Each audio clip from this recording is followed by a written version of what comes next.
मन की आवाज़ प्रतिज्ञा के आने वाले एपिसोड काफ़ी ट्विस्ट और धमाकेदार होने वाले हैं। साथ ही साथ कहानी में आ चुका है एक नया मोड़। यहाँ पर कृष्णा अपनी अम्मा के पास आता है और कहता है कि ये अम्मा, कितने दिनों से तुमने मेरे बालों में मालिश नहीं की है, ज़रा तेल मालिश कर दो ना। तभी यहाँ पर ठकुराइन कहती है कि हाँ हाँ बाबा, क्यों नहीं। जब से तुम्हारी शादी हुई है तुम तो अपनी मेहरारू के ही आगे पीछे घूमते हो। अपनी अम्मा की तो तुम्हें कभी याद नहीं आती। कितने दिनों बाद तुमने मेरे पास बैठकर तेल मालिश कर रहे हो। अपनी मेहरारू के लिए तुम अपने अम्मा बाबूजी को भूल गए। पहले अपने अम्मा बाबूजी के लिए मतलब हाल चाल पूछता था, आजकल तो तुम्हारे पास उतना भी टाइम नहीं है।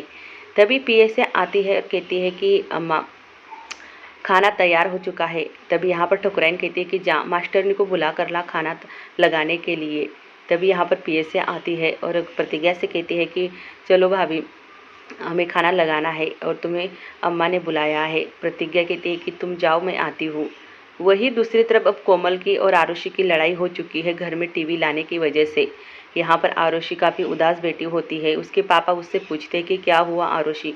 तभी यहाँ पर जो नैना होती है आरुषि की मम्मी, वो आती है और बात को काट देती है और कहती है कि कुछ नहीं, आप जाकर हाथ मुँह धो लो, तब तक मैं खाना लगा देती हूँ। यहाँ पर आरुषि की माँ उसे इशारा करती है कि तुम चुप हो जाओ, कुछ भी मत कहो अभी।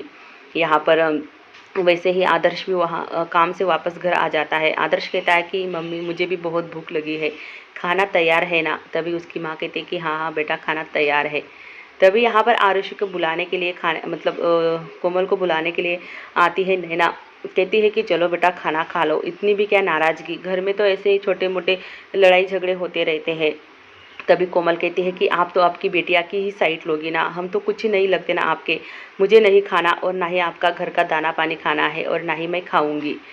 यहाँ पर आदर्श की मम्मी वापस आ जाती है। आदर्श पूछता है कि कोमल नहीं आई खाना खाने के लिए। तभी वो नैना कहती है कि नहीं, उसने मना कर दिया है खाना खाने से, वो नहीं आना चाहती।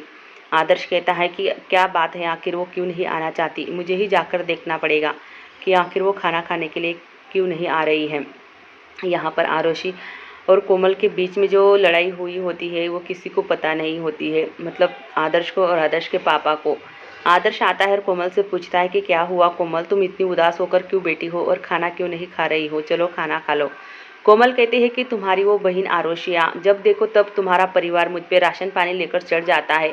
मैंने एक क्या मांगा था, मतलब छोटी सी एक एलईडी टीवी के लिए ही बोला था, पर उन्होंने तो हम मुझ पे ही हल्ला कर दिया।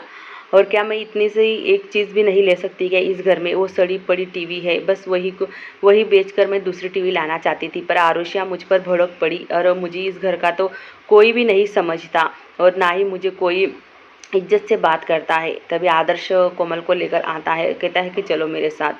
तभी यहाँ पर आदर्श कहता है कि क्या आप लोगों को सुख शांति से रहने नहीं दोगे क्या हमें? कभी तो हमें सुख शांति से रहने दो, कभी तो खाना खाने दो सुख शांति से। क्या आपको ये भी नहीं मतलब दिक्कत हो रही है? कोमल से आपको इतनी दिक्कत क्यों होती है? खास कर आरुषि तुम्हें, जब देखो तब तुम कोमल पर भड़क पड़ती हो, कुछ भी बोलने लगती हो।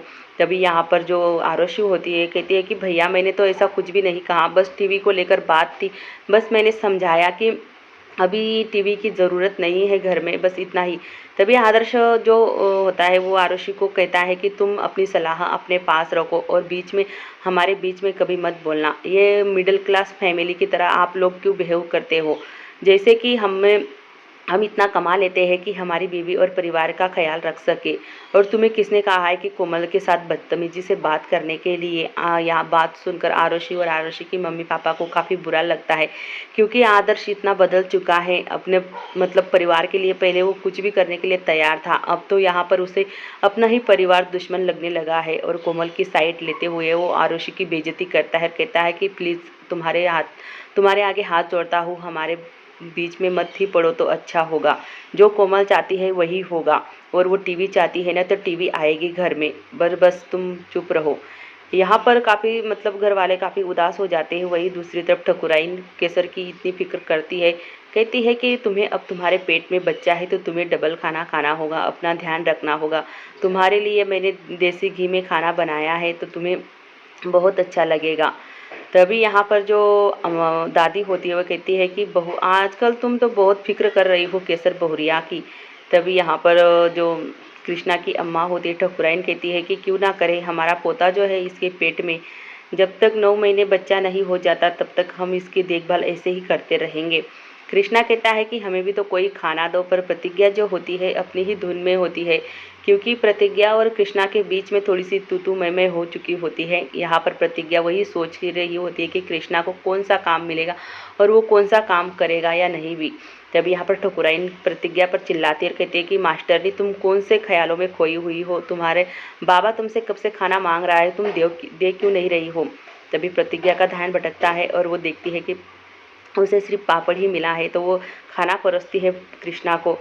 तब तक यहाँ पर ठाकुर सज्जन सिंह आ जाता है और जोर से चिल्लाता है कि ये ठकुराइन देखो मैं किसे लेकर आया हूँ। तभी यहाँ पर शक्ति आता है। शक्ति को देखकर केसर की मतलब आंखें फटी की फटी रह जाती है, वो काफ़ी डर जाती है शक्ति को देखकर। तभी यहाँ पर सबके सब नाखुश मतलब चेहरा उतर जाता है सबका, बस ठकुराइन को छोड़कर।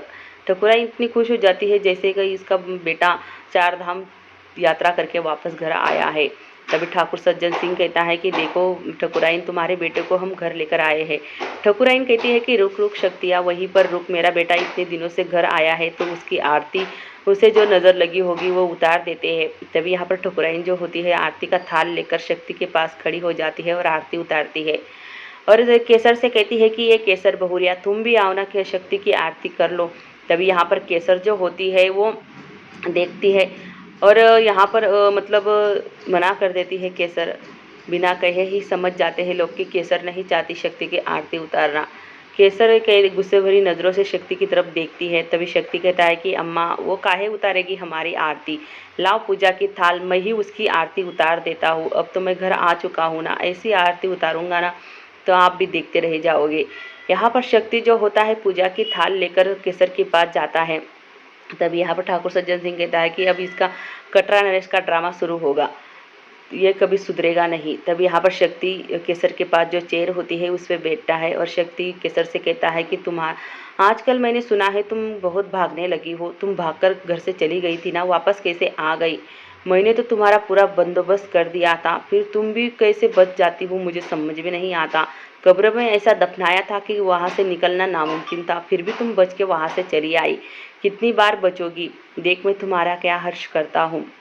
यहाँ पर शक्ति जो होता है वो केसर को डराने लगता है। तभी यहाँ पर जो ठाकुर सज्जन सिंह होता है वो काफ़ी गुस्सा हो जाता है शक्ति पर।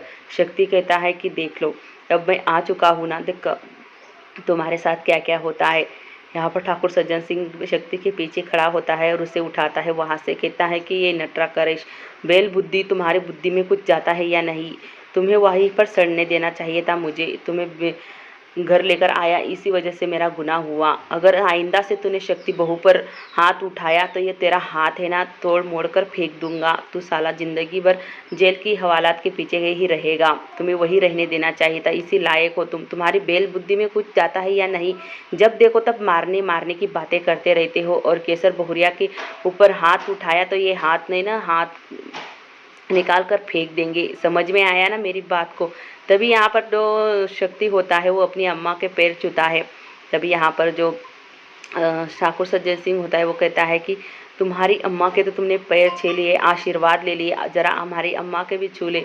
तभी यहाँ पर दादी जो होती है कहती है कि रहने दो सज्जन, क्योंकि पैरों के पास सांप बिच्छू आएंगे तो वो डसेंगे ही, इसी वजह से रहने दो। तभी यहाँ पर ठकुराइन कहती है कि देख लिया आपकी अम्मा क्या कह रही है, आपके बेटे को बिच्छू कह रही है, सांप बिच्छू कह रही है, इसका मतलब आप भी तो वही हुए ना। तभी ठाकुर सज्जन सिंह कहता है कि चुप चुप रहो थोड़ी देर, तुम जब देखो तब बीच में बच्चा चपर चपर चपर चपर बोलती ही रहती हो।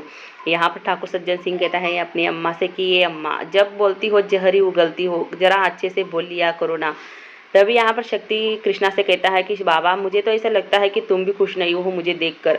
कृष्णा कहता है कि तुम कोई मंदिर से आए हो क्या, तुम्हारी आरती उतारो तो तुमने काम ही ऐसा किया है कि हम खुश कभी नहीं हो सकते और हम कभी भूल नहीं सकते कि तुमने भौजाई को ज़मीन में दफनाने की कोशिश की थी, मतलब उसे मारने की कोशिश की थी, और तुम ये ऐसा कैसे कह सकते हो कि हम खुश हो जाएं?